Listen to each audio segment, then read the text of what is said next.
Hi, I'm Tim Cavanaugh, comedian, speaker, and future Nobel Prize winner. Welcome to my video. Saturday, I was in Madison, Wisconsin. I was out at the mall, and I feel bad. I made a woman cry out at the mall. Well, she came up to me with a clipboard. She said, "Do you mind if I ask you a couple questions?" I said, "No, that's fine." She said, "On average, how much money do you make every year?" I thought about it with the best straight face I could manage. I said, $250,000. She says, "What do you do for a living?" I said, "I take surveys over at the other mall." And yeah, she didn't think it was funny, but I agree with you guys. It really kind of was. I have a nephew just applied for a job out at the mall. He said the job applications have gotten very complicated. This one had a lot of fill-in-the-blank questions, a lot of true-false questions. One question read, "When I'm at work, my mind is generally blank." He put true.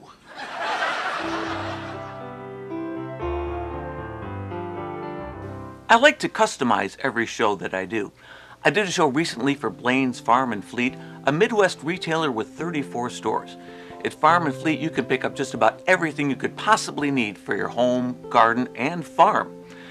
Based on a conference call I had with them, where I asked about their issues and their people, I came up with the following customized segment.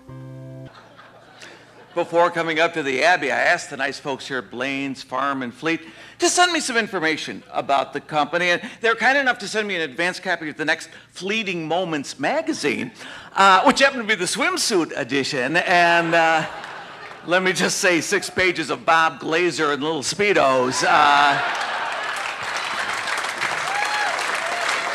More information than I wanted to have, to be honest with you. Is Bob here? I didn't recognize him with the pants and everything. But anyway, now I know that I was introduced tonight as a comedian, but now that I have your attention, I'd like to talk to you a little bit about Amway. You know, apparently some of you guys have heard that one before. I tell you what, I think that this store manager meeting is a great idea. Gives everybody a chance to get together, to do some networking, to keep up with all that's happening in the industry. And it's important to keep up these days. I'll tell you, the business world is crazy. So many companies in trouble, so many companies going under. Right now I'm reading a book called The History of Lehman Brothers. I'm up to chapter 12, which is one chapter further than they got. So, feeling pretty good about myself there. But last week, I was talking to my dad. I said, "I'm doing a show next week for Blaine's Farm and Fleet." He said, "Oh, yeah, I've seen those stores out there, but I've never been in one. It's kind of like a Walmart, isn't it?" And I said, "No, it's not like Walmart at all. I mean, first of all, Farm and Fleet has the highest quality products, number one. Number two, you can buy all kinds of things at a Farm and Fleet that you could never get at a Walmart. For instance, go up to a Walmart associate someday and say, "Hey, what do you have for the treatment of hoof rot infection? Do you have any of Dr. Naylor's products at all?" They just look at you with that Walmart look. But But probably my favorite is you go in there and you say, "Hey, do you have this month's edition of Donkeys and Mules?"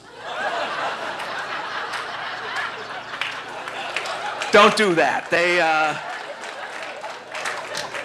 Sometimes they call the police. And say, I don't know what kind of freak that guy is. But anyway, before dinner, I had a long talk with Ken Peterson. I didn't want to. He just kept talking. But we got talking about teamwork, and that's one of the things that I think makes this company so successful is its commitment to teamwork. And just as sports teams will sometimes make themselves stronger by making trades with other teams, the same is true in business. And that's why I'm excited to announce that Farm and Fleet is trading Pete Lombardo to Fleet Farm for a 1996 Ford pickup and 2 office temps to be named later. So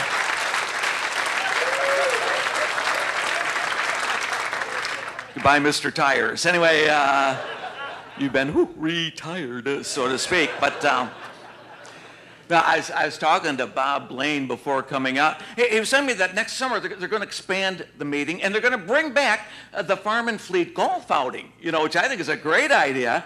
They're giving it an official name and everything. They're going to call it the Tom Cass Cup, Because if you play golf anywhere near Tom Cass, you'd better be wearing a cup. I love my audiences, and I just like to have fun talking to people. Here's a fun exchange I had with a woman who was attending a dinner for Grinnell Mutual Reinsurance Company. Sue, great to have you. Sue Woods. Oh, and you're with Grinnell Mutual. Not really. No.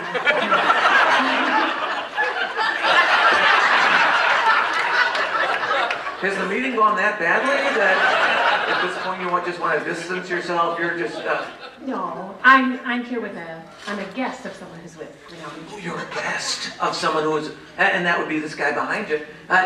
Jerry, nice to see you. Pleasure to have you here. Welcome. I got you. Yeah, you don't have to... You're not playing. Anyway, so Jerry works for the company, is that right? Yes. Good for you, my gosh. What is he... Do you have any idea what he does? Not at all. That's probably safe. You know, it's better to know. And is he... I was going to ask if he was a hands-on. But anyway, no. That was even wrong for me to...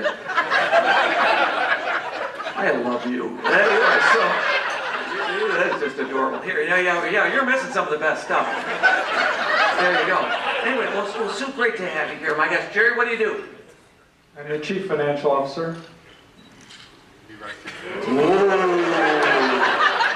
Yeah, this guy says he writes my check. Yeah, that's funny. Anyway, my gosh, hey, good idea to cost cut, make them pay for everything. Anyway, that's great. So my gosh, so he's the CFO. That's a big deal, Chief Financial Officer. My gosh, and is he pretty generous with his money around the house? I don't ask. Have you ever watched Oprah at all? You can get out. You can get out. Ask him for permission to spend the money. Oh, I see. Okay, I'm sorry. Yeah, I just go ahead and spend them. Oh, go ahead and spend it. Yeah, there you go. My gosh, kind of like some of the people working under you, Jerry, huh? I'm joking. And you know what? The fact that people laughed is probably going to get me in trouble. All right, anyway. So are you involved in the insurance business at all? No, I'm a minister.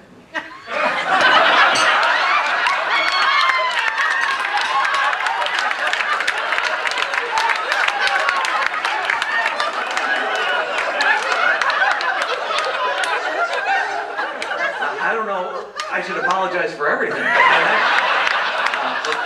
For my even being here. So you're a minister and you're married to the money guy over here. Yeah, there you go. And there's some New Testament, conflict going on there. But it's just his job. He has to do it. My gosh, I'm sure he renders under Caesar, whatever that is. You know I'll leave the quote to you. So you're a minister. Wow, that is very, very impressive. I'll tell you what, boy. What denomination are you?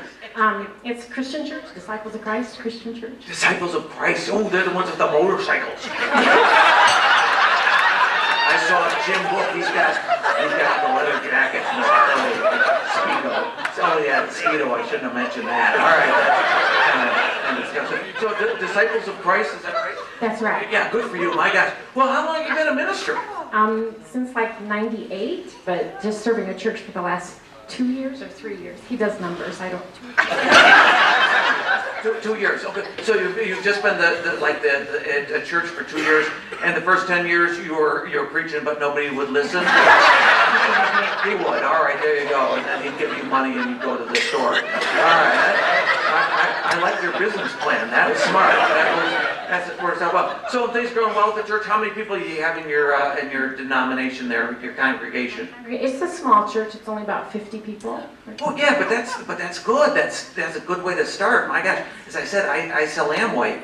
So you start with 50. Next thing you know, it's 100, and there's more money for you. So that works out great. Well, boy, I'm a little. One thing that they didn't mention in my introduction, I was a teacher at an all-girls Catholic high school, but I was a religion teacher. Believe it or not, I'm not making that up. That is so weird. And the hardest question I got, and I need your advice on this because I don't think I answered it correctly. The kids would always ask me, what's the difference between purgatory and hell? And the way I used to try to explain it is, well, hell, of course, is very, very hot. In purgatory, it's not so much the heat, it's the humidity. That's Iowa. That's Iowa.